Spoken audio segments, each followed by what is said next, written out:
and we have Kwekwata Kwajumo, a church member. I'll be your host for today. Before we delve into the discussion, viewers are kindly reminded that we are streaming live on all our social media platforms, both on Facebook and YouTube at Trinity United Church. Do not forget to send us your comments and questions or anything you might have to these platforms or to our WhatsApp number 0501 579 996 0501 579 996. Before we start the conversation, you have a presentation to show us, so the floor is yours. Thank you very much for the opportunity. First and foremost, I must say that choosing the church, noise making, and the law is an interesting one. That at this point in our lives, I think the awareness creation on this particular sensitive topic is really on the right foot. Before I start, noise. When they ask you noise, or when the question of noise comes up, what comes into mind is that first, the word noise is coming from a Latin word nausea. Nausea simply means injury or hurt. So let us first know that noise beyond a certain threshold is going to cause injury and hurt to humans and animals. And noise, per general definition, is actually sound of irregular frequency or sound that is a nuisance, sound that can cause injury to the ear. So Ghana as a country, we have laws governing how sounds are actually created or made. There's a law. Ghana Standards has this law that was actually put together in 2018. That's the Ghana Standards 1253, 2018.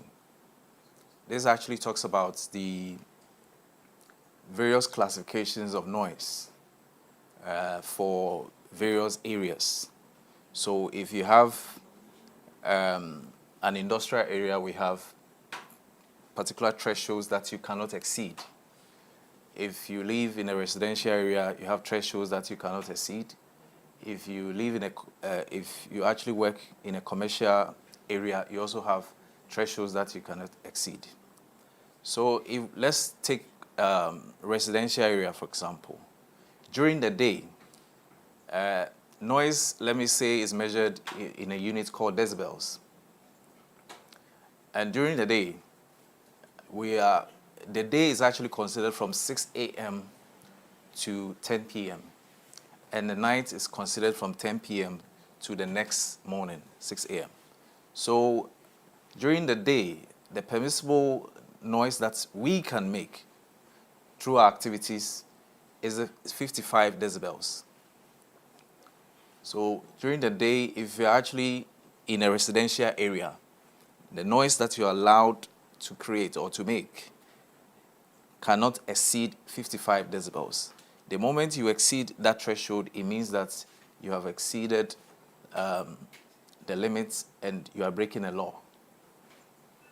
And at night, that's where it's more important. At residential areas, you cannot exceed 48 decibels. So in a residential area, if there's a pub or there's a church or there's any form of activity that has been located within a residential area, at night, that's from 10 p.m. to 6 a.m. If you have a noise meter a personal noise meter, these days there are apps that you can buy to monitor noise levels. Even in a church, we can monitor our noise levels so that we know that we are not injuring our members. And because this particular topic is more on the church, there's a need to touch a little on other areas, since when we move out from the church, we join the larger community, and we need to also be a little exposed to what also happens there. And for commercial areas, busy areas, it is permitted that during the day, 75 decibels, and during the night, 65. These are actually average weighted measured sounds that has been actually cleared medically. So these standards are not just standards, they are standards actually coined out of health implications that are possible when we are exposed to sound. And for industrial areas, we know it's mostly people that work there.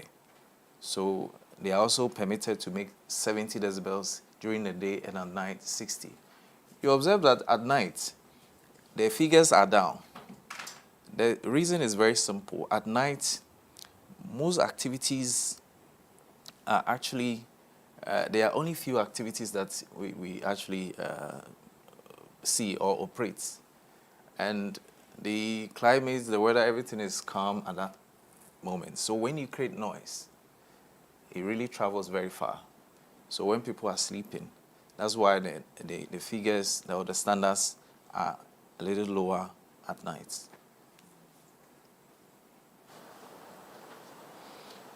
So noise.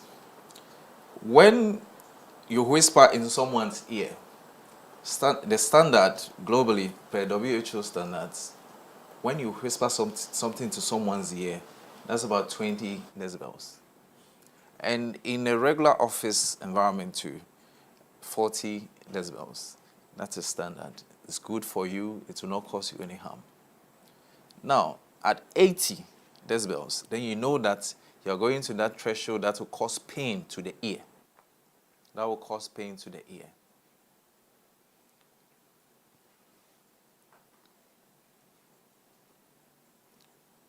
So let's look at how to comply with the standards. How to comply with the standards. The standards for each of the areas or each of areas categorized within the country in terms of activities, we are supposed to comply with these standards. And how do we comply with these standards? First and foremost, every activity or commercial, it can be residential, whatsoever, that you want to undertake would have to go through an environmental registration.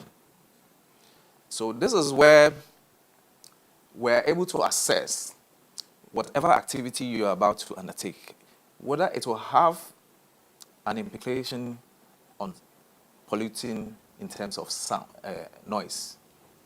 So for example, you want to build a church, and from the conception of the church, you know that there will be construction. And construction works create some sort of noise. The noise is not only during the church hours that we are thinking of. We are thinking of even the construction worker who starts building the church. So you need to obtain permit from the EPA. The permit will stipulate certain conditions that you must meet to avoid the situation of polluting in terms of noise that will have an impact, a health impact on these workers. Then there will also be some conditions, because with time you might be creating noise, there will be a need for a noise abatement or a noise management or mitigation measures. If it is a large hall, church hall, there will be a need to have soundproofs, roofing, ceiling, and even the floor. I'm very impressed. This carpet, as we are seeing, can absorb sound. So is a measure, is one of the measures to also manage sound in a church environment. These days too, there are soundproof doors that you can use. Yes, you can use. So when you are considering ceiling, you can think about soundproof ceilings to actually manage sound in order to comply with the law. Then also, workers or members of the church must also be trained to be abreast with noise reduction strategies so that they also contribute in reducing noise, which is actually of a serious health concern to all of us. Right. Now, if we don't meet or we don't operate to meet these standards, there are fines and penalties. This is where the law comes in. Yes. So first and foremost, if you're a church and you don't have an EPA permit and there's a complaint that you are usually making noise beyond whatever, and there's a complaint made to EPA, EPA will come in to randomly take these noise measurements. So once it's within thresholds, we don't have problem. But if it goes beyond, this church will be talked to, will be warned. But when this continues, there are penalties to this. Then it's also an offense to even start without having an EPA permit. But there, the law has been a bit lenient in terms of the prosecutorial powers of the EPA. So you don't hear more of these saying that a church has been closed down because they don't have an EPA permit. Yes, with time, I think the act is being reviewed. We'll get there. And EPA will have the powers to prosecute people who don't take these permits before they even start. The essence of taking the permits is to getting enlightened on some of the mitigation measures to control noise so that all of us will stay in a very healthy environment. So let's look at Nigeria. A church was closed down, all because they were making too much noise beyond the standards. Yes. So this can happen in Ghana. And in Ghana in 2021, Ghana News Agency report, as we're seeing on your screens, yes, an environmentalist actually threatened to sue his own church for excessive noise, simply because he's enlightened in environmental issues and knows the implications of these excessive noise. Now, physiological impacts of noise pollution on us. I think I've said some of them, but there are some revealing ones that you need to hear so that you can take this subject matter really serious. Hearing impairments, when you're exposed to these thresholds or higher thresholds for a long time, you're going to have hearing impairments. There are some people who are usually in a church. They are in a church for about 3 times in a week, and mostly it's related to music, worship, and what have you.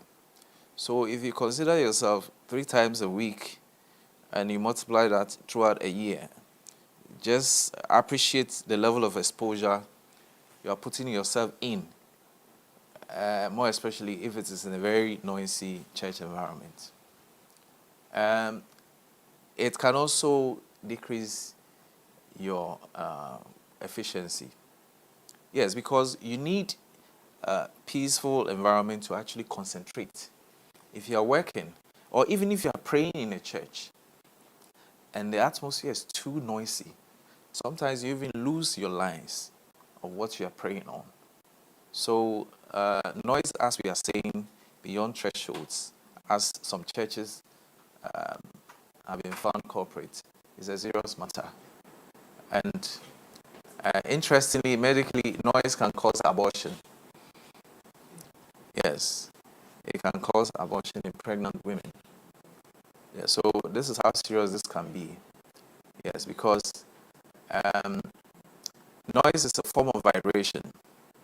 And sometimes some of these noise can cause panic.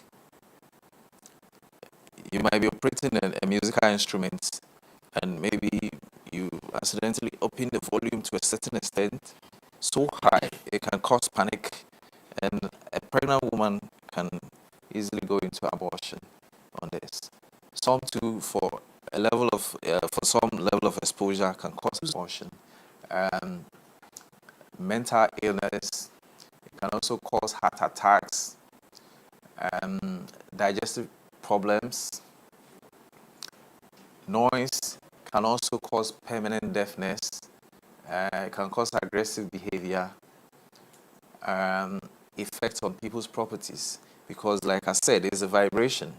So this can cause other objects to vibrate, to break. And noise can also cause sleep interferences. Someone's house is just behind your church. This person is unable to sleep just because the activities of the church is creating so much noise. And this. Then, we are still looking at the noise impact on the human body.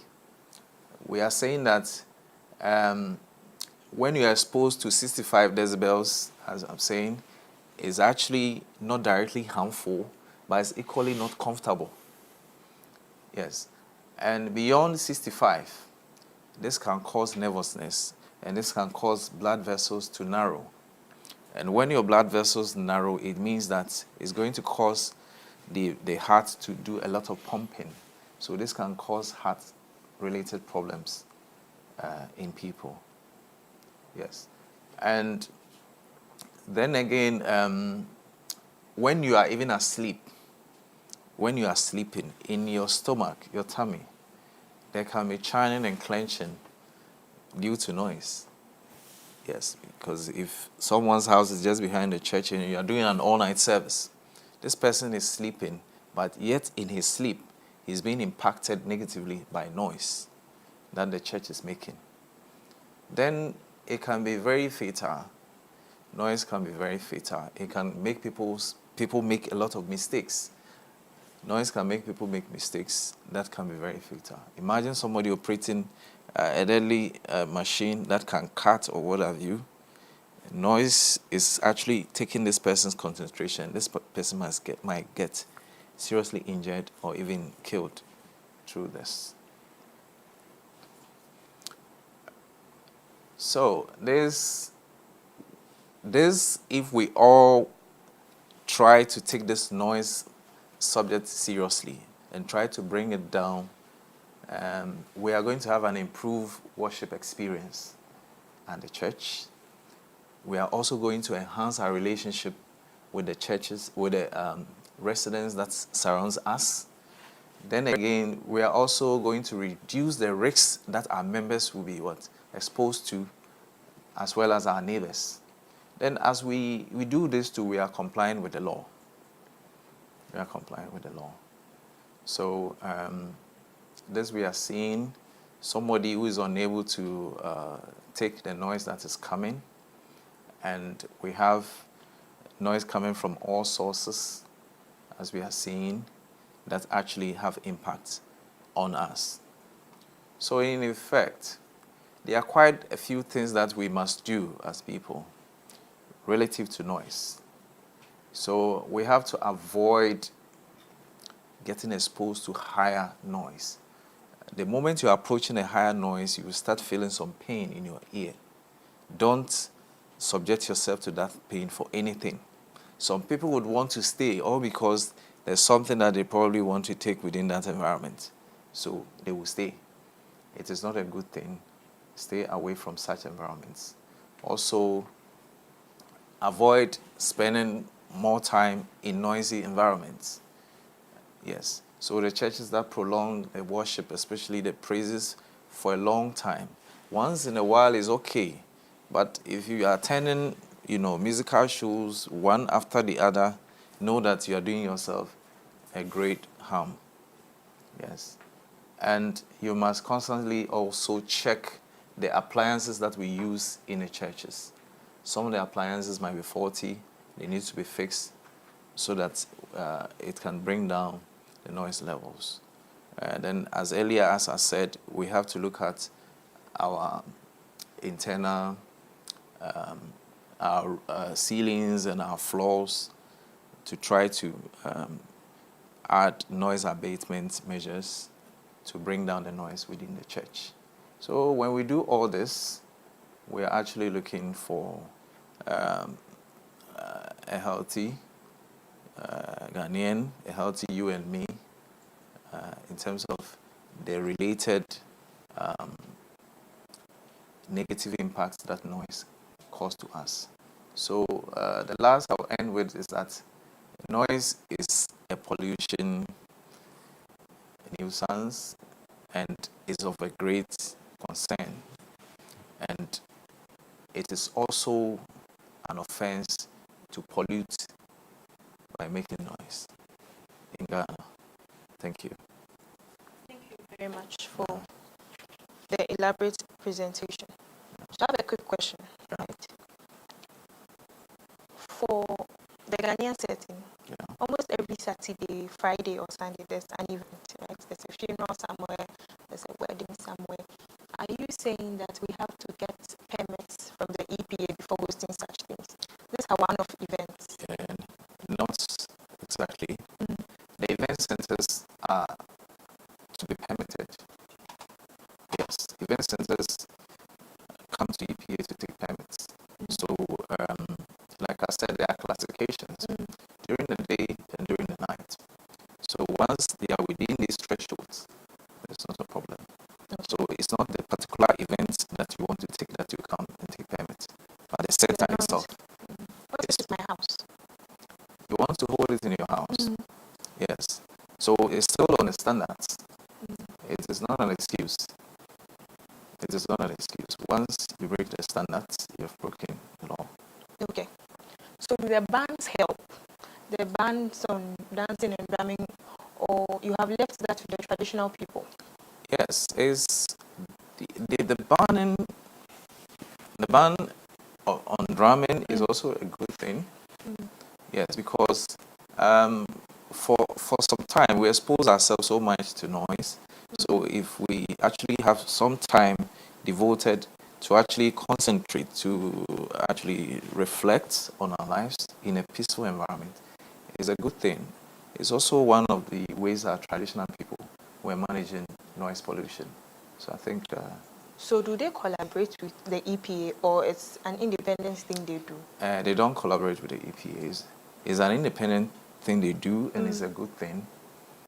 So the EPA is in support of it. Okay, I'm interested in this because assuming Trinity United Church flouts the ban, and we're in a Ghana community, right?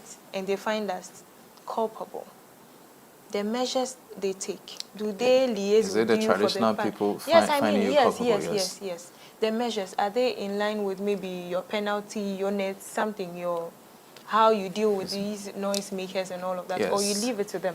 These are traditional matters, and I think the law also has a way of respecting tradition.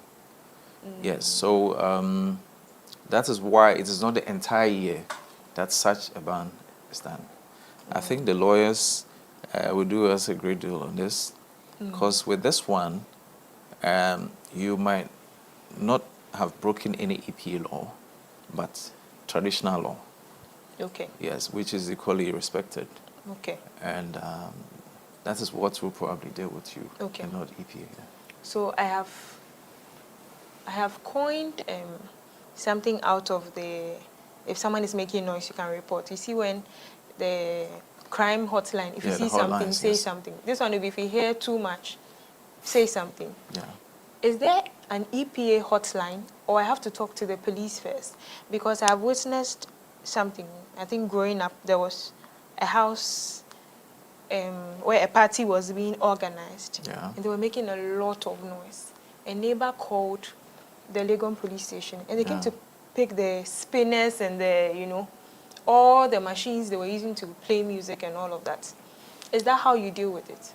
Yes, who should we call? What should we do? Yeah, that's not how we deal with it. You know, a bit of our mandate is also relegated to the district assemblies and the MMDAs. They also come in here. And at that level, they are supposed to control these. They also have bylaws, but because of the standards that came, these bylaws are also under these standards. So the assemblies are to ensure that the communities, the neighborhoods are peaceful. So with the police coming in to do that, it is actually not the procedure.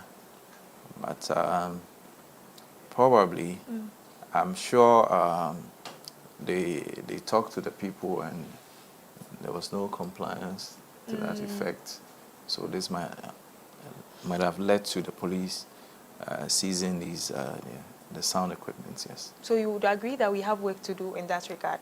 Yes. Because if someone can just come and seize my things and spoil my party. Yes.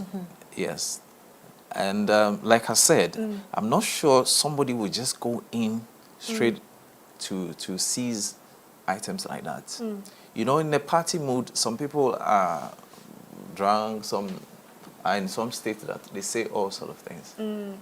In the course of doing that, they are also flouting the laws. So the police will, at that point, be applying the law. And the law might necessarily not be on the sound itself, might be on the other things that were, you know, other offenses that might be committed along the line. Okay. Yes. That is fine. We'll go for a quick break. When we come back, I would like you to speak to how much awareness the EPA does. How much do these churches know? I'm hearing for the first time the sound levels that are permissible during the day and during the night, and what you qualify as day and what you qualify as night. So it means most of us are in the dark. So if I am doing something and you punish me, I'm ignorant. It may not be an excuse, but I do not know about it. So after the break, I would like you to take us through that. Okay. We'll be going for a quick break, but before the break, we are by this announcement notifying all church members and viewers that there are scammers online impersonating Kweku Ado-Ofori. They send you WhatsApp codes to verify your Trinity United Church membership. The church is currently not updating its database. They are scammers and you indulge with them at your own risk. We'll go for a quick break. We'll be right back. Please stay. With the growing challenges of life in light of both global and domestic development, the Christian is faced with the difficult task of balancing survival within a secular system and at the same time living a Christian life that pleases their Maker. It is for this reason that we need to have frank conversations on the many issues of life through the Christian lens. So, we bring to you Let's Talk About. On Let's Talk About, we talk about health, career, dating, marriage, family, divorce, politics, finance, and all the issues of life that the Christian is confronted with on a daily basis. Join us this and every Wednesday on the YouTube and Facebook pages of Trinity United Church Legon, and let's talk about life as Christians. With the growing challenges of life in light of both global and domestic development, the Christian is faced with the difficult task of balancing survival within a secular system and at the same time living a Christian life that pleases their Maker. It is for this reason that we need to have frank conversations on the many issues of life through the Christian lens. So, we bring to you Let's Talk About. On Let's Talk About, we talk about health, career, dating, marriage, family, divorce, politics, finance, and all the issues of life that the Christian is confronted with on a daily basis. Join us this and every Wednesday on the YouTube and Facebook pages of Trinity United Church Legon, and let's talk about life as Christians.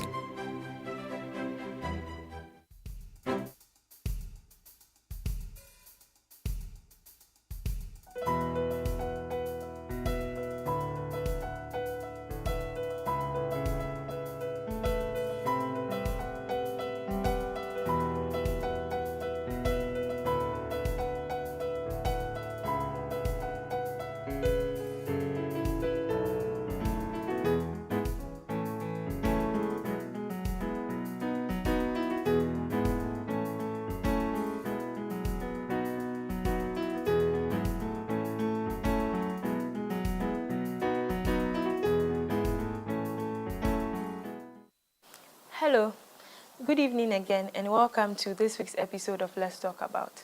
We've been discussing the church, noise making, and the law. And I have with me Mr. Stephen Asariosei from the EPA and Kweku Atakradumo, a church member. Thank you for staying through. So we're speaking to many issues before the break, and at a point I mentioned how some law enforcement personnel per se come to seize items they consider people are using to make noise or excessive noise in certain instances. Atakwara, would you like to speak to that? Well, yeah, I think Mr. Asare has done some justice to the subject, but what I can say is that the whole concept of regulation of noise making in this country is done at different levels. The EPA has its obligation, and Mr. Asare has rightfully espoused it. But the law again regulates noise making even at the district assembly level. I think you also rightfully mentioned it, where the district assemblies, they also have their own regulations. They have laws that they would, should I say, enforce respect to law, which is somewhat similar to what the EPA does, but slightly different. In fact, and typically you know that with district assemblies or the municipalities, they usually have specific laws. So in the bylaws of many of the areas, most of them, if you look at, they have noise abatement laws, where these laws usually are specifically targeted at churches, at nightclubs, at funeral grounds, and what have you. For some of them, they'll even indicate that you can't make noise within this period to this period, or if you want to make noise, you can't use loudspeakers at this point. For instance, in the noise abatement bylaws, you'd have provisions such as between 10 p.m. and 6 a.m., you can't use loudspeakers expressly that way. We also have general laws on nuisance, such that you may have, and I think as Mr. Asare spoke of it, they measure it technically. But you see that there are some instances where the noise affects you. We may check the decibels, it may be within the threshold, but the person is suffering from adverse effects from it.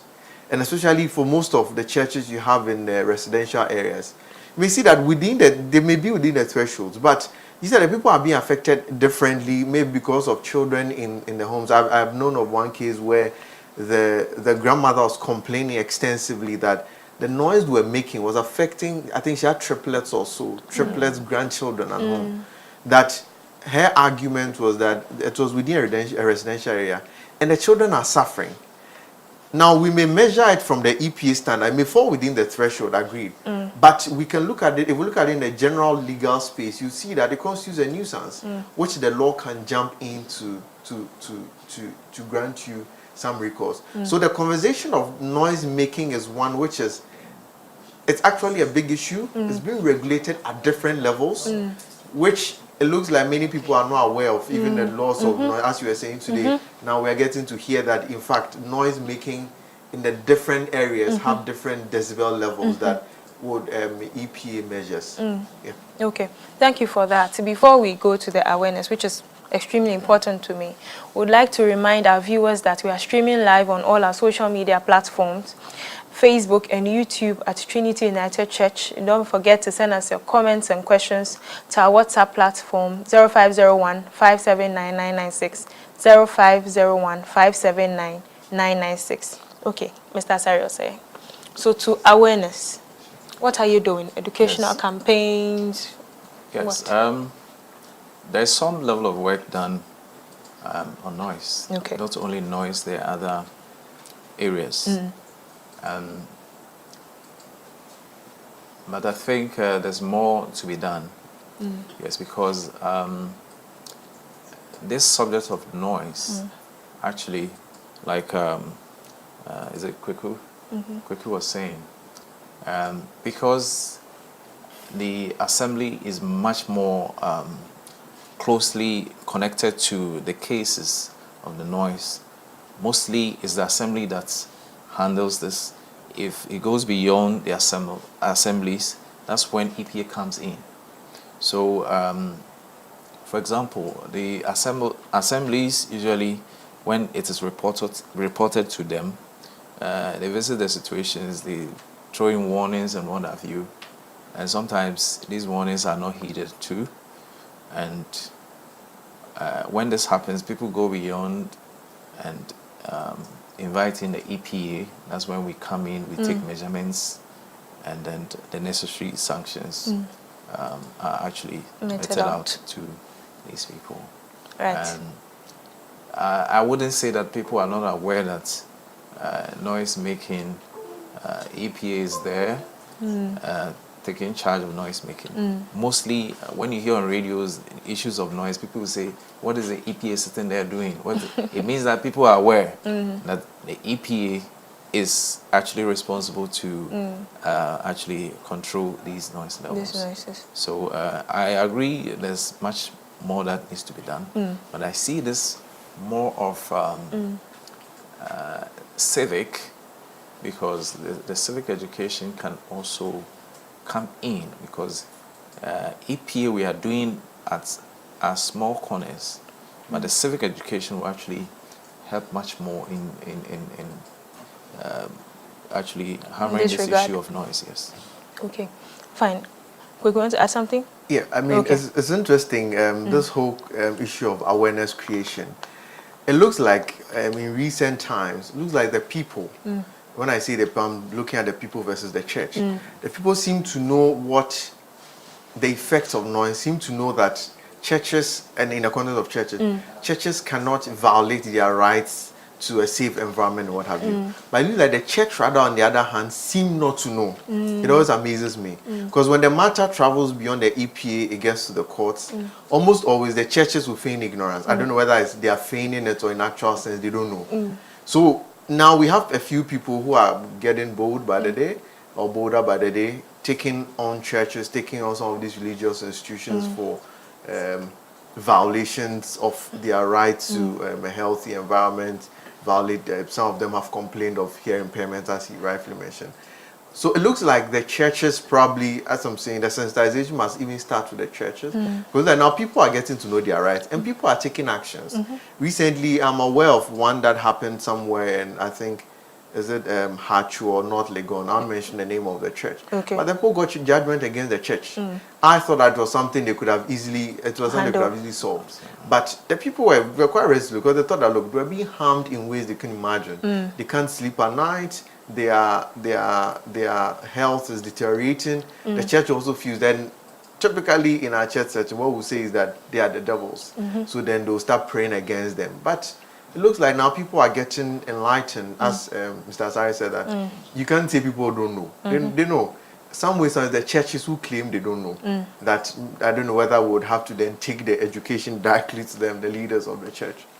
I think we should consider that. I think not the churches know, but I think the issue of spirituality and worship is actually being is taking over the facts of life, because sometimes people think that they are within the spirit, they are praying within the spirit. Nobody should regulate whatever they are doing.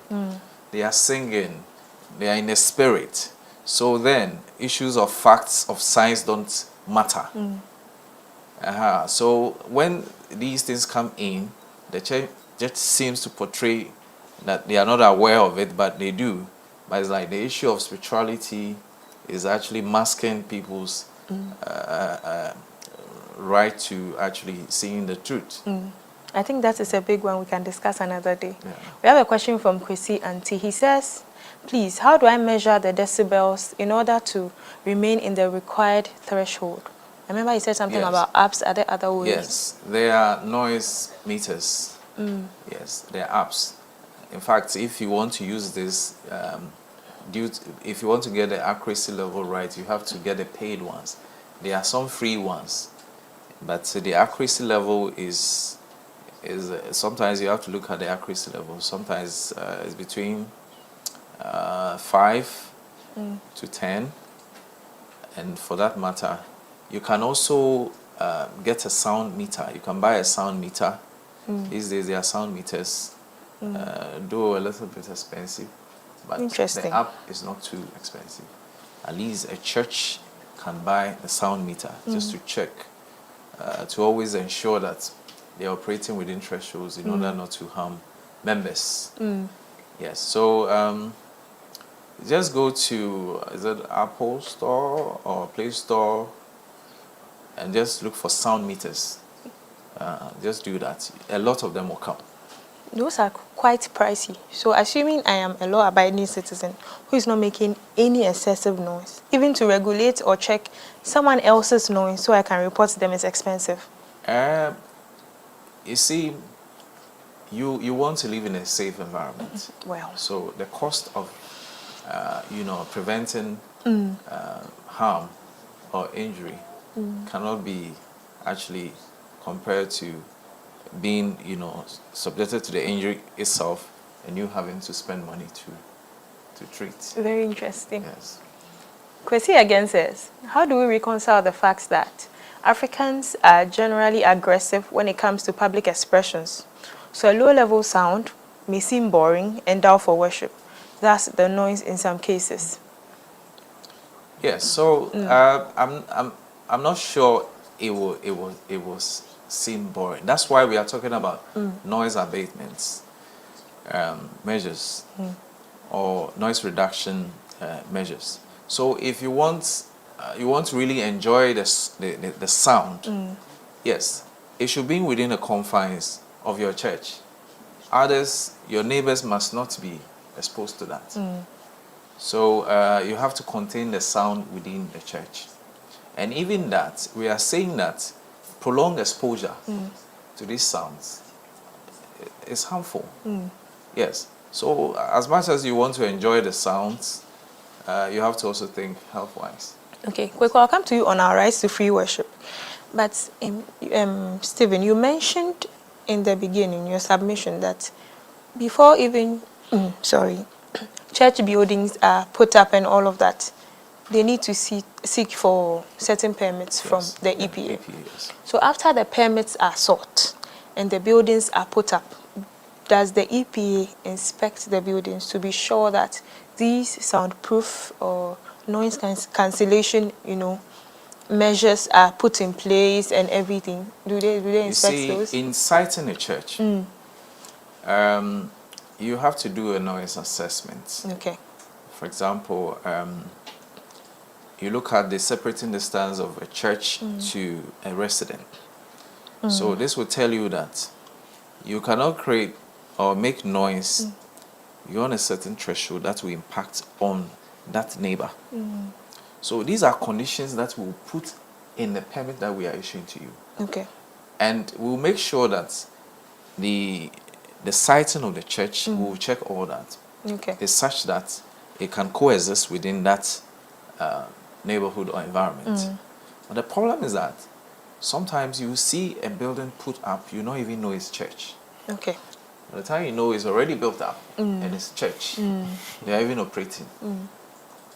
So such churches, from the onset, do not have an EPA permit. Secondly, they are not even sensitive to the sounds they are making.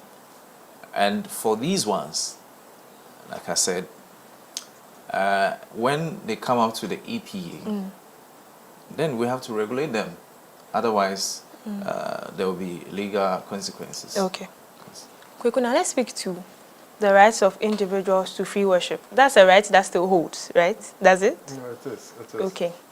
So let's look at an instance where there's homo war, right? And we are drumming and singing and clapping in church. Then the government or someone from somewhere comes to put a lock on the church and carries everybody to the police station or to the palace and is demanding for, certain things to appease them. Are our rights being violated? What do we do in such an instance, knowing as individuals, at least to the barest minimum, that we have a right to free worship? Well, that's interesting. So at least one thing we also must know is that rights are not absolute. Okay. So nobody has an absolute right to anything. Because even to the extent of your right to life, it's still subject to, the court can give an order you should be killed. It's subject to somebody's right to self-defense and all that. So in the same way with your right to free worship, from the side of with your example you gave, the Ghana people, they also have a right to practice their customary practices, their customary values. And as part of their customary values, they say that the ban on drumming has effect on their spirituality, their gods, and what have you. Maybe the only challenge will be how they go about enforcing their rights. Because for some of them, I know they are more of self-acts. They come, you see that they would have destroyed some buildings and what have you. Those ones are a separate issue on the legality of it. But in terms of whether they can be able to insist on their rights, maybe the answer may be a yes, because they also have a right to practice their cultural values. So generally, we'll have to look at, for every right, we have to look at the balance of it. Because if you look at your rights, as somebody is saying from the question that the person says that I want loud music, that's how I connect to my maker. Yes, you may have a right to that, but how about the next person who also has a right to a safe environment? Because I know from the, and maybe Mr. Asai can correct me, from the WHO standard, noise is part of the pollution they recognize. So just as it may be equated to you burning something into the environment. So you saying that, okay, it's only when I hear music so loud that I'm able to connect to my maker, that's when I go home feeling edified. How about the next person, the person by you, the person in the community? Then you'll see that we'll have to have a balanced approach. And that's where these EPA requirements come in, that let's find a middle ground. That's where we'll put in some thresholds to say that 80 decibels here, 66 decibels here, and what have you. So nobody's right is really absolute. Always would have to find a balance, unless the law says that this one we would have to keep it intact. Other than that, if somebody's right also comes in, we have to find a middle ground, and that's what heavily the EP and all these other laws are seeking to do. Okay, so in essence, your right shouldn't infringe on someone else's. Absolutely. Okay, Mr. Asario, say not to play the devil's advocate, right? But would you say the EPA looks more towards sanitation issues than noise pollution? Would you say you invest more in that regard? You are more vigilant? Yeah, I wouldn't say so. If you compare the issues of this country in terms of our environment, you realize that sanitation issues are much more on the higher scale than with noise. Noise, okay. Yes, because if you travel out of Accra and probably our major, cities, the other areas are fine with noise. Even if you will hear this excessive noise, it will be just one funeral or maybe in a while. Yes. So that is what makes it seem like we are more interested in the sanitation issues because you hear more of the sanitation issues than the noise pollution issues. Pollution issues, yes. Okay, all right. But okay, just to chip in, I think that, not to speak for the EPA, but generally what I've observed is that, and 2 points, especially in the areas, the areas outside Accra, you'd see that for some of these areas, they are still also very much stuck to their superstitions, some of their myths, some of their traditional practices. So without an EPA, they know that this one, if I do this, my chief can summon me. That's it. In certain places, I'm aware that you don't have a funeral beyond certain times. Immediately, the chief and his people will come for you. So to a very large extent, the work of EPA is done there. Okay. And so, and again, noise is a thing that we don't pay much attention to, because the effect of the noise is really on you. Yes. As compared to, let's say, if it's rubbish, cleanliness was bringing diseases. But if somebody has a noise impairment, some people will just say, I can't hear well. Or just say that, be cleaning your ears or go and see a doctor. But we don't think of some of these effects. Now, again, one thing I've noticed is that almost everybody belongs to one form of religious body or the other, whether you're a Christian, whether you're a Muslim. Our religious leaders also occupy a very high esteemed position. That, Mr. Asari, yes, he may be doing his job, but when he enters a church, his posturing may be slightly different. The pastor will talk to him. You may not have that strength to aggressively attack. And that's where sometimes the problem comes in. So you may have to, you're having negotiations with them. You can tell clearly they are doing what is wrong. And this is, let me say, extra legal. Sometimes in applying the law also, human factors may come, which ought not to be the case.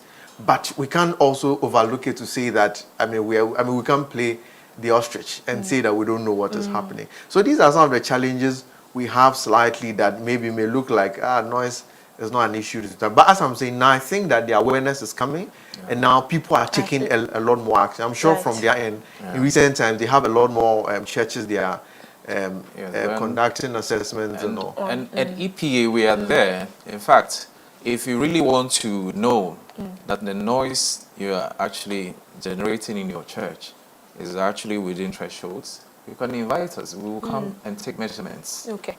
and also help you fine tune your sound that you use in the church, in order, to comply. Okay. Yes, and like you also saying with the traditional authorities and what have you. Yes, they, in the past they have really been very helpful in terms of safeguarding the environment. But lately, what do we see? We are rather helping to worsen the situation of the environment. My church, for example, we periodically take measurements. Okay. Because sometimes we get carried away, and just like somebody said, he enjoys loud music. So we periodically we have to let you know that in the midst of all that, our health is paramount. Okay. Yes. The fine tuning by the EP, is it free? Not exactly free, because the staff will come, probably they have to travel to your end. But we are actually not really charging that much. So you don't have rates? You don't have standard rates? They are standard rates. Okay. We have consultants, but at this point, EP will not be a consultant. Okay. It will be part of the general awareness creation. Okay. So you will not be charged as a consultant. Will contract EP to work to take sound levels. Okay. Yes. That is fine. Now, quickly, please walk us through a complaint process. My house is near a church building, or I am a church member. People assume their church is known for excessive noise, and I want to make a complaint to the EPA. What do I do? Do I write to you? Please take us through it. Yes. EPA have offices and regional offices. We have area offices and regional offices. So mostly, if you have any complaint, you just look for the nearby EP office or regional office, lodge a complaint. When you get there, you'll be given a form to complete. Okay. And they will follow up Okay. on your complaint and find a way to resolve the issues. Okay. So are anonymous complaints allowed? Of course, there have been anonymous complaints. Okay. We just follow up to verify, Okay. and then the necessary actions are taken. Okay. Thank you very much. Thank you. The curtains are drawing to a close, but final submissions, anything? Yes. Any admonishment for the church? Yes, the church is me and you. Okay. So as we worship, I believe that serene environments are best for worship. You and I agree. But occasionally we would want to enjoy some music. But in enjoying our music, we must also ensure that our sounds are in a good shape, because sometimes some of the sounds that are coming, you realize that they are really a nuisance. Yeah. Because the sound is not clear, the frequencies are not regular, and therefore they are creating a lot of pain in the ears. You are in a church and you hear it. So let us fine-tune our sounds. The levels will not be that bad if you want to enjoy music in a church. Okay. So that we will operate, take care of our spirituality, and yet our health will not be any problem Okay. to us. Yes. Thank you. Kweku, anything? Well, I would say that the churches should also assist. Now we have several instances where churches, they spring up in places which are unauthorized. I did a case once where the church was actually more like in a house, like a compound house, where you have the church in there. At night, that's where they'll start their all nights, and somebody would come, they are doing deliverance and all of that. And I mean in a house. I mean, I'm a Christian, but at certain points, we would have to also consider the interests of other people. And in that case, for instance, the assembly had to come in to collapse or break down the church. I know it's costs to them.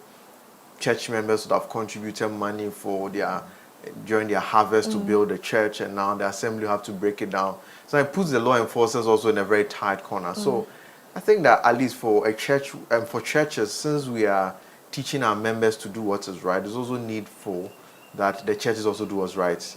get the rightful permits, put up your church in the rightful areas, so that at least the church can also live what they preach. Okay. So that the church can live what they preach. Thank you so much for your time. This has been, sorry, let's talk about, I was joined by Mr. Stephen Asari-Osai from the EPA, the Environmental Protection Agency, and Mr. Kwaku Takrajumo. Thank you so much for your time. I think we have learned a lot, and we will do better in the subsequent weeks to come. We are making an announcement for the second time, a scam alert. There's a person on our social media platforms who is impersonating Kweku Ado Ofori, the former council secretary. He's sending membership codes to people to verify their TUC membership. The church is not updating its database. Please do not indulge with people who come with such ideas and requests. Thank you so much. This has been Let's Talk About. We've been discussing the church, noise making, and the law. We'll see you same time next week. Good night.